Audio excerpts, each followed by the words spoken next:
It is a treat and a joy to get to share with you today. I miss you. Being at Momentum is one of my highlights of the summer, and I pray that we can be together soon. And in the meantime, that you are healthy and safe and just loving those around you. I know the question you're wondering, those of you who have seen me speak at Momentum, is what superhero shirt am I wearing? Well, I'll show you since you asked. I decided to wear my Marvel superhero shirt that has almost all the superheroes. You can see Daredevil, Captain America, Spider-Man, Hawkeye, Hulk, and so on. Because with this coronavirus craziness, we're going to need all hands on deck. Well, because time is limited, let's jump in. I want to begin by sharing a story with you. I read a story this week about a teenage girl that really moved me, and I paused. And the story is about a girl who'd become a quadriplegic. In other words, she couldn't walk, she couldn't use her hands anymore, and was essentially bedridden all day. But what she did, instead of wallowing in despair, she asked a question.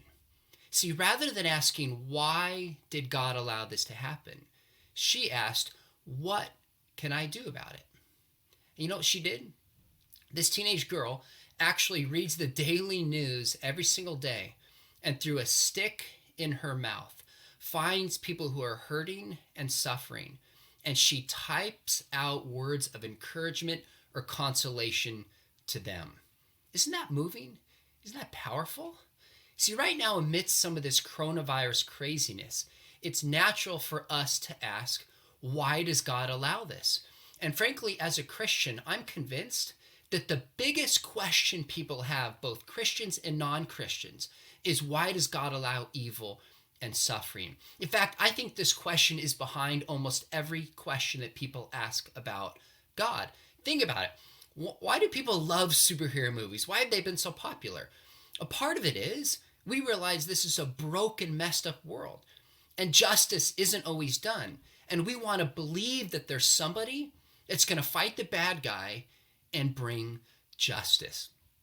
Part of the success of the superhero movies is because of how broken our world is, and we know things are not right. In fact, think about almost every ethical issue, whether it's the border, whether it's abortion, whether it's the environment. Behind this ethical issue is the suffering and evil that people are causing or people are experiencing. In fact, I'm convinced that behind much of the LGBTQ question is about people saying, why did God make me this way? Why am I different? Why do I suffer? This question of why God allows suffering and pain is one of the central questions to ask. Now, I'm actually going to encourage you to ask a different question that this quadriplegic asked. But realize there are answers to why God allows this. Ultimately, I'm a Christian because I think Christianity offers the most satisfying response to the problem of evil and suffering. So if you've been wrestling with that, I literally wrote a blog just called Why Does God Allow the Coronavirus for Christian Insights? Just Google it. You can read that and make sense of why. But I want to ask a different question. Rather than asking the question, why does God allow this? I want you to ask the same question this teenage girl who became a quadriplegic asked. And it's this: what can I do about it? All of you will recognize the name Isaac Newton, who interestingly enough believed that his science pointed towards there being a God. One of the most brilliant scientists in history. Well, he lived in the 1700s, and he actually was quarantined at home because of the Black Death, which swept through Europe and beyond. Well, when he was at quarantine at home, instead of wasting his time, you know what he did?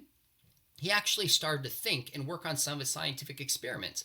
He saw an apple fall from the ground and started to formulate his theory of gravity. See, friends, we find ourselves in a predicament, and none of us asked for this. My heart breaks that many of you are missing a spring sports season, missing graduation, missing events. Look, my 20th anniversary is coming up with my wife next week.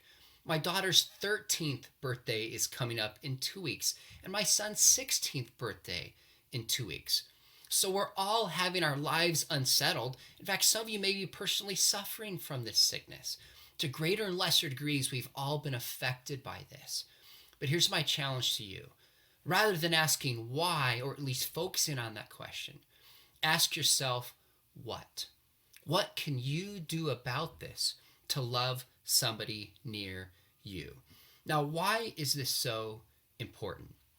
And here's why. Because reality is there's a lot of people living in fear right now. People living in fear for their health. Some people afraid to go outside. There's people afraid for their jobs, their career, their relationships, their loved ones. It's easy and natural to live in fear. I'm a public speaker and I enjoy public speaking. But you know what studies show about Americans, what the number one fear is, at least before this corona craziness? The number one fear of Americans was public speaking.